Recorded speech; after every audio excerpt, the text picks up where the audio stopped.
all, welcome to Catalytics. കഴിഞ്ഞ വീഡിയോയിൽ നമ്മൾ ഡിസ്കസ് ചെയ്തത് ലോ ഓഫ് ഡിമാൻഡിനെ കുറിച്ചും ഡിമാൻഡ് ഫംഗ്ഷനെ കുറിച്ചുമൊക്കെയാണ്. ഈ വീഡിയോയിൽ നമ്മൾ ഡിസ്കസ് ചെയ്യാൻ പോകുന്നത് reasons for law of demand. Law of ഡിമാൻഡിന് ഉണ്ടാവാനുള്ള റീസൺസ് എന്തൊക്കെയാണ്, അതേപോലെ exceptions of law of demand, law of ഡിമാൻഡിൻ്റെ എക്സെപ്ഷൻസ് ഏതൊക്കെയാണ് തുടങ്ങിയ കാര്യങ്ങളാണ് നമ്മളിവിടെ ഡിസ്കസ് ചെയ്യാൻ പോകുന്നത്. ഒന്നാമത്തെ ടോപ്പിക്കാണ് reasons for law of demand, അല്ലെങ്കിൽ what are the reasons for downward sloping demand curve എന്ന് ചോദിച്ചാലും സെയിം ആൻസർ തന്നെയാണ് നിങ്ങൾ എഴുതേണ്ടത്.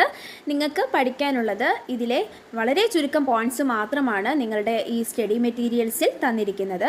അതിലെ ഫസ്റ്റത്തെ പോയിന്റിലേക്ക് കടക്കാം. അപ്പോൾ എന്താണ് ലോ ഓഫ് ഡിമാൻഡ്? അതായത് പ്രൈസും ക്വാണ്ടിറ്റി ഡിമാൻഡും തമ്മിലുള്ള ഇൻവേഴ്സ് റിലേഷൻഷിപ്പിന് കാരണം എന്നാണ് പറഞ്ഞിരിക്കുന്നത്. അതിൽ ഒന്നാമത്തെ കാരണമാണ് ഇൻകം എഫക്റ്റ്, അതായത് വരുമാനത്തിൻ്റെ എഫക്റ്റ്, ഇൻകം എഫക്റ്റ് എന്ന് ഇതിൽ ഉദ്ദേശിച്ചത്, സപ്പോസ് നിങ്ങളൊരു കൺസ്യൂമർ ആണെന്ന് വിചാരിക്കുക. നിങ്ങൾ ഒരു കിലോ ആപ്പിള് ആദ്യം 50 റുപ്പീസിനായിരുന്നു വാങ്ങിയത്. പിന്നീട് ആ ആപ്പിളിന്, ഒരു കിലോ ആപ്പിളിന് 50 റുപ്പീസിൽ നിന്ന് 40 റുപ്പീസായി പൈസ കുറഞ്ഞെന്ന് വിചാരിക്കാം, അതിൻ്റെ പ്രൈസ് കുറഞ്ഞെന്ന് വിചാരിക്കാം. അങ്ങനെ ആണെങ്കിൽ നിങ്ങളുടെ കയ്യിൽ ആദ്യം നിങ്ങൾ സെയിം കമ്മോഡിറ്റി, അതായത് ഒരു കിലോ ആപ്പിൾ തന്നെ ഇപ്പോഴും നിങ്ങൾ വാങ്ങുന്നു, പക്ഷേ അന്ന് 50 റുപ്പീസാണ്, പക്ഷേ ഇപ്പോൾ നിങ്ങൾ വാങ്ങുമ്പോൾ 40 റുപ്പീസ് മാത്രമേ ഉള്ളൂ. എക്സ്ട്രാ 10 രൂപ, അതായത് 10 റുപ്പീസ് നിങ്ങളുടെ കയ്യിലില്ലേ? ഇതാണ് റിയൽ ഇൻകം എന്ന് പറയുന്നത്, അല്ലേ? അതായത് കമ്മോഡിറ്റിയുടെ പ്രൈസ് കുറഞ്ഞപ്പോൾ നിങ്ങളുടെ കയ്യിലുള്ള റിയൽ ഇൻകം വർദ്ധിച്ചു.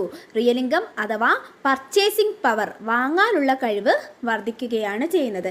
ഇതിനെയാണ് ഇൻകം എഫക്റ്റ് എന്ന് പറയുന്നത്. ഈ ഇൻകം എഫക്റ്റാണ് ലോ ഓഫ് ഡിമാൻഡ് ഉണ്ടാവാനുള്ള ഒന്നാമത്തെ റീസൺ. രണ്ടാമത്തതാണ് സബ്സ്റ്റിറ്റ്യൂഷൻ എഫക്റ്റ്. സപ്പോസ് നിങ്ങളൊരു കൺസ്യൂമർ ആണെന്ന് വിചാരിക്കുക. നിങ്ങൾ ടീയും കോഫിയും കൺസ്യൂം ചെയ്യാറുണ്ട്. ടീയുടെ പ്രൈസ് ആദ്യം 10 റുപ്പീസിൽ നിന്ന് 8 റുപ്പീസായിട്ട് കുറഞ്ഞെന്ന് വിചാരിക്കുക. കോഫിയുടെ പ്രൈസ് ആണെങ്കിൽ 10 റുപ്പീസ് തന്നെ നിലനിൽക്കുകയാണെന്ന് വിചാരിക്കുക. അപ്പോൾ നിങ്ങൾ ഏത് കമ്മോഡിറ്റിയാണ് പ്രിഫർ ചെയ്യുന്നത്? കോഫിക്ക് 10 റുപ്പീസാണ്, ഇപ്പോൾ ടീൻ്റെ വില 8 റുപ്പീസാണ്. തീർച്ചയായിട്ടും നിങ്ങൾ ടീ ആയിരിക്കും നോർമൽ കേസിൽ പ്രിഫർ ചെയ്യുന്നത്, അല്ലേ? ഇതാണ് സബ്സ്റ്റിറ്റ്യൂഷൻ എഫക്റ്റ്. അതായത് സബ്സ്റ്റിറ്റ്യൂട്ട് ഗുഡ്സ് തമ്മിൽ ഒരു റിലേഷൻഷിപ്പുള്ള കാര്യം നമ്മൾ പറഞ്ഞിട്ടുണ്ടല്ലോ. അപ്പം ഇവിടെ ടീയും കോഫി എന്ന് പറയുന്നത് സബ്സ്റ്റിറ്റ്യൂട്ട് ഗുഡ്സ് ആണ്. ഇതിൽ ടീൻ്റെ പ്രൈസ് കുറയുന്ന സമയത്ത് നമ്മൾ ടീ കൂടുതൽ വാങ്ങുകയും കോഫിയുടെ ക്വാണ്ടിറ്റി ഡിമാൻഡ് കുറയുകയും ചെയ്യുന്നുണ്ട്, അല്ലേ? അതായത് ടീൻ്റെ പ്രൈസ് കൂടുന്ന സമയത്ത് ടീ കൂടുതൽ നമ്മൾ കൺസ്യൂം ചെയ്യുന്നുണ്ട്. ഇത് കാരണവും ലോ ഓഫ് ഡിമാൻഡ് സംഭവിക്കാം. ഇനി മൂന്നാമത്തെ ആൻഡ് അവസാനത്തെ റീസണാണ് സൈസ് ഓഫ് മാർക്കറ്റ് എക്സ്പാൻഡ്. അതായത് നമുക്കറിയാം, ഇത് നോർമലായിട്ട് നമുക്ക് പറഞ്ഞുതരാം. പ്രൈസ് കൂടുന്ന സമയത്ത് ഈ കമ്മോഡിറ്റി വാങ്ങാൻ, ഒരു കമ്മോഡിറ്റിയുടെ പ്രൈസ് കൂടുന്ന സമയത്ത് ആ കമ്മോഡിറ്റി വാങ്ങാൻ ഉള്ള ആളുകളുടെ എണ്ണം വളരെയേറെ കുറവായിരിക്കും. ഇനി സപ്പോസ് ആ കമ്മോഡിറ്റീൻ്റെ പ്രൈസ് കുറയുന്ന സമയത്ത് കൂടുതൽ ആളുകൾ എന്ത് വാങ്ങും? ആ കമ്മോഡിറ്റി വാങ്ങുകയും ചെയ്യും. അപ്പോൾ ഈ ഒരു കാരണവും, സൈസ് ഓഫ് മാർക്കറ്റ് എക്സ്പാൻഡ് കാരണവും എന്തുണ്ടാവാം? ലോ ഓഫ് ഡിമാൻഡ് ഉണ്ടാവാം. ഓക്കെ, പിന്നെ ഇത്രയുമാണ് നിങ്ങൾക്ക് പഠിക്കാനുള്ള 3 ഇമ്പോർട്ടൻ്റ് ആയിട്ടുള്ള റീസൺസ്. എന്തിനുള്ള റീസൺസാണ്, എന്തിനുള്ള കാരണങ്ങളാണ് ലോ ഓഫ് ഡിമാൻഡ് വരാനുള്ള റീസൺസ്. അടുത്തതാണ് exceptions of law of demand. നമ്മുടെ ഡെയിലി ലൈഫിൽ എപ്പോഴും ലോ ഓഫ് ഡിമാൻഡ് അപ്ലിക്കബിൾ ആണോ? അല്ല. എപ്പോഴും പ്രൈസ് കൂടുമ്പോൾ നമ്മൾ ക്വാണ്ടിറ്റി ഡിമാൻഡ് കുറയുകയും എപ്പോഴും പ്രൈസ് കുറയുമ്പോൾ ക്വാണ്ടിറ്റി ഡിമാൻഡ് കൂടുകയും ചെയ്യുന്നുണ്ടോ? ഒരിക്കലും ഇല്ല, അല്ലേ? അതിന് കുറേ എക്സെപ്ഷൻസ് ഉണ്ട്. അതിൻ്റെ 2 കാരണങ്ങൾ മാത്രമാണ് നമ്മളിവിടെ ഡിസ്കസ് ചെയ്യുന്നത്. First, Veblen effect. Veblen effect എന്ന് പറയുന്നത് വെച്ചാൽ നമുക്കിടയിലൊക്കെ നമ്മളിലൂടെ സംഭവിക്കുന്ന ഒരു എഫക്റ്റ് തന്നെയാണ്. അതായത് നമുക്കൊരു ഒരു തോന്നലുണ്ടാവാം, പ്രൈസ് കൂടിയ സാധനത്തിന് ക്വാളിറ്റി കൂടുതലാണെന്ന് ചിന്ത ഉണ്ടാവും. അപ്പോൾ അങ്ങനെയുള്ള ഒരു സിറ്റുവേഷനിൽ നമ്മൾ എന്ത് ചെയ്യും? പ്രൈസ് കൂടിയ ഗുഡ് നമ്മൾ എന്ത് ചെയ്യും? കൺസ്യൂം ചെയ്യും. അവിടെ ലോ ഓഫ് ഡിമാൻഡ് ഉണ്ടാവുമോ? ഒരിക്കലും ഇല്ല, അല്ലേ? അതായത് പ്രൈസ് കൂടുന്ന സമയത്ത് നമ്മൾ എന്ത് ചെയ്യും? ആ കമ്മോഡിറ്റി വാങ്ങുകയാണ് ചെയ്യുന്നത്. അപ്പം ഈ ഒരു വെബ്ലൻ എഫക്റ്റ് എന്ന് പറയുന്നത് എന്തുകൊണ്ടെന്ന് വെച്ചാൽ, ഈ ഒരു വെബ്ലൻ എഫക്റ്റ് കൊണ്ടുവന്നത് വെബ്ലനാണ്. ഇനി രണ്ടാമതാണ് ഗിഫൺ ഗുഡ്. ഗിഫൺ ഗുഡ് എന്ന് പറഞ്ഞാൽ ഇത് റോബർട്ട് ഗിഫൺ ആണ് കൊണ്ടുവന്നത്. 19th സെഞ്ച്വറി, 19ാം നൂറ്റാണ്ടിലാണ് കൊണ്ടുവന്നത്. ഇത് ഇൻഫീരിയർ ഗുഡിൻ്റെ കേസിലാണ് സംഭവിക്കുന്നത്.